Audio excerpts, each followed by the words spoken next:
আসসালামু আলাইকুম সুপ্রিয় দর্শক মণ্ডলী, চলে আসলাম এই মুহূর্তে পাওয়া সবচেয়ে বড় ঝড় বৃষ্টি, নিম্নচাপ, ঘূর্ণিঝড় ও আবহাওয়ার গুরুত্বপূর্ণ খবর নিয়ে। ইতিমধ্যে বাংলায় আঘাত এনেছে গভীর নিম্নচাপ। সারা দেশের আকাশ মেঘাচ্ছন্ন রয়েছে। আগামী 5 দিন পর্যন্ত টানা বজ্রসহ বৃষ্টি হতে পারে বলে জানিয়েছে বাংলাদেশের আবহাওয়া অধিদপ্তর। এ সময়ের মধ্যে দেশের কোথাও কোথাও মাঝারি ধরনের ভারী থেকে অতি ভারী বৃষ্টি হতে পারে বলে জানিয়েছে সংগঠনটি। তবে কিছু কিছু জায়গায় বৃষ্টি, বজ্রসহ বৃষ্টি ও দমকা হাওয়া বয়ে যাওয়ার সম্ভাবনা রয়েছে। এদিকে সিলেট, হবিগঞ্জ, ফেনী, কুমিল্লা, চট্টগ্রাম জেলাসহ কয়েকটি জেলায় বন্যার পরিস্থিতির অবনতি হয়েছে। মেঘনা নদীতে পানি বৃদ্ধির কারণে বন্যার সংঘাত তৈরি হয়েছে। চলুন জেনে নেই কেমন থাকতে চলেছে 23শে জুন সোমবারের আবহাওয়া।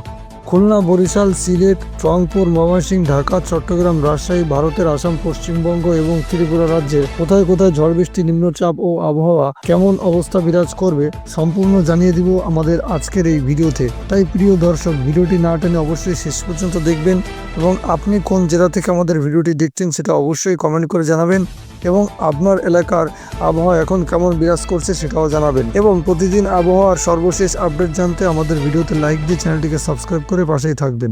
আজকে আবহাওয়া অফিস জানায়, সোমবার 23শে জুন সকাল 9টার মধ্যে রংপুর, ময়মনসিংহ ও সিলেট বিভাগের অধিকাংশ জায়গায় এবং রাজশাহী, ঢাকা, চট্টগ্রাম, খুলনা ও বরিশাল বিভাগের অনেক জায়গায় অস্থায়ীভাবে দমকা হাওয়া সহ বিদ্যুৎ চমকানো, হালকা থেকে মাঝারি ধরনের বৃষ্টি, বজ্রসহ বৃষ্টি হতে পারে। সেই সঙ্গে সারা দেশের কোথাও কোথাও মাঝারি ধরনের ভারী থেকে ভারী বর্ষণ হতে পারে। সারা দেশে দিন এবং রাতের তাপমাত্রা সামান্য বাড়তে পারে। সোমবার 23শে জুন সন্ধ্যার 6টা পর্যন্ত দেশের অভ্যন্তরীণ নদীবন্দরগুলোর জন্য দেওয়া সতর্কবার্তায় এ সমস্ত কথাবার্তা বলা হয়েছে। বার্তায় বলা হয়, খুলনা, বরিশাল, পটুয়াখালী, নোয়াখালী, কুমিল্লা, চট্টগ্রাম এবং কক্সবাজার জেলার উপর দিয়ে দক্ষিণ অথবা দক্ষিণ পূর্ব দিক থেকে ঘন্টায় 45 থেকে 60 কিলোমিটার বেগে অস্থায়ীভাবে দমকা হাওয়া অথবা ঝড়ো হাওয়া বয়ে যেতে পারে।